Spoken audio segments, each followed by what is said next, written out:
Assalamualaikum warahmatullahi wabarakatuh. Syukur Alhamdulillah kita bisa berjumpa kembali di channel ini. Sholawat dan salam selalu dan tetap tercurahkan kepada junjungan kita Nabi besar Muhammad Sallallahu Alaihi Wasallam. Allahumma sholli ala Sayyidina Muhammad wa ala ali Sayyidina Muhammad. Harapan dan doa saya, semoga saudaraku semuanya selalu diberikan kesehatan, dilapangkan rezekinya, dan diampuni dosa-dosanya.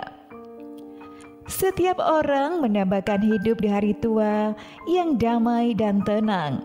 Kerja keras pun dilakukan sejak masih muda untuk mempersiapkan masa tua. Meski ada saja yang kurang beruntung, bahkan ada pula yang memang tidak peduli hingga menyanyiakan masa mudanya. Usaha tidak akan mengkhianati hasil, patut menjadikan renungan untuk menatap masa tua.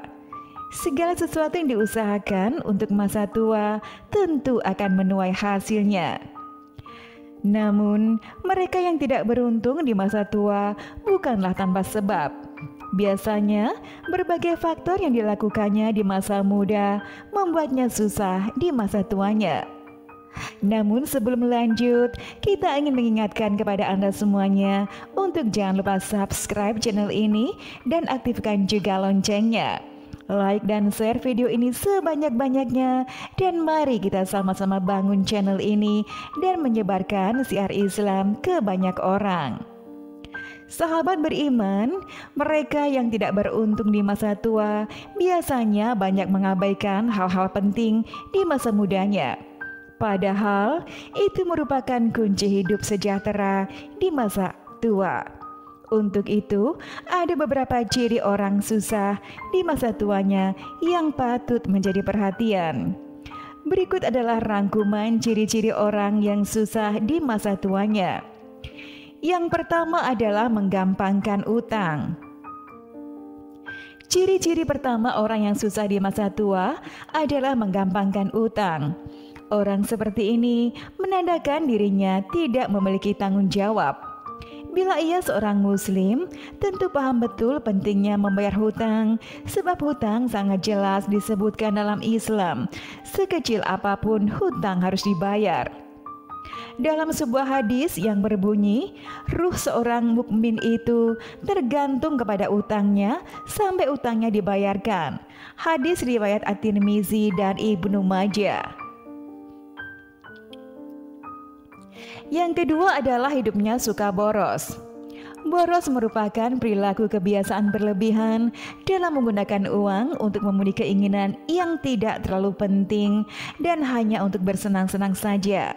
Sejak lama, bahkan masa kecil pun sering diingatkan orang tua jangan boros. Ketika diberi jajan pada waktu kanak-kanak atau saat sekolah, biasanya ada pesan dari orang tua agar uang digunakan dengan tepat dan jangan dihambur-hamburkan untuk beli yang tidak perlu. Saat sudah dewasa, bahkan pesan pada masa kecil itu mulai terlupakan sehingga penghasilan yang didapatkan setiap bulannya melebur begitu saja.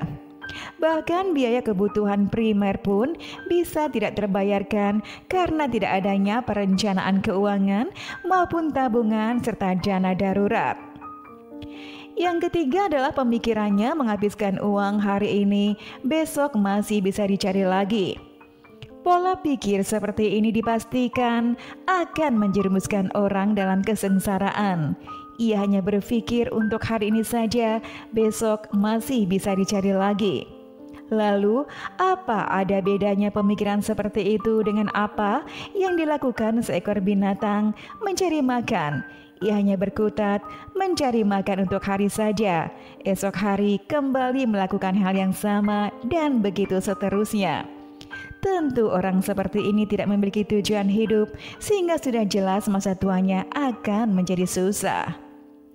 Yang keempat adalah membeli sesuatu yang seharusnya tidak perlu. Orang dengan pola pikir seperti ini banyak ditemukan di tengah masyarakat modern saat ini. Membelanjakan uang pada sesuatu yang tidak diperlukan. Tentu saja bagian hidup boros yang bermuara pada kesusahan di masa tuanya. Yang kelima adalah menghabiskan uang untuk gaya hidup. Orang dengan karakter seperti ini biasanya tidak peduli dengan masa depannya. Ia hanya berkutat pada kebutuhan saat itu saja. Dan saat memiliki uang, justru ia habiskan untuk memenuhi gaya hidup. Dan bahkan ia rela berhutang sana-sini hanya untuk memenuhi kebutuhan gaya hidup saja. Orang seperti ini dipastikan akan susah di masa tuanya. Ia tidak peduli akan tanggung jawab terhadap dirinya sendiri. Yang keenam, tidak punya tabungan. Ciri-ciri orang susah di masa tua ini merupakan akhir dari beberapa ciri di atas. Saat memiliki uang, ia hanya berpikiran bagaimana cara menghabiskannya. Tidak peduli bagaimana hidupnya esok atau ke depan, sehingga ia merasa tidak perlu memiliki tabungan. Yang ketujuh adalah tidak punya rencana untuk masa depan. Tidak punya tabungan, suka hidup poros, mengikuti gaya hidup dan lain sebagainya, merupakan orang yang tidak punya rencana untuk masa depannya. Bagaimana ia akan menghadapi masa tuanya, sedangkan dirinya saja tidak memiliki rencana akan masa depannya. Nah, sahabat beriman yang dirahmati Allah, dari ciri-ciri tersebut di atas sudah jelas orang yang susah di masa tuanya. Semoga kita semuanya dapat mempersiapkan diri untuk hidup di masa tua dengan lebih nyaman. Demikian video dari kami, mudah-mudahan bermanfaat. Wassalamualaikum warahmatullahi wabarakatuh.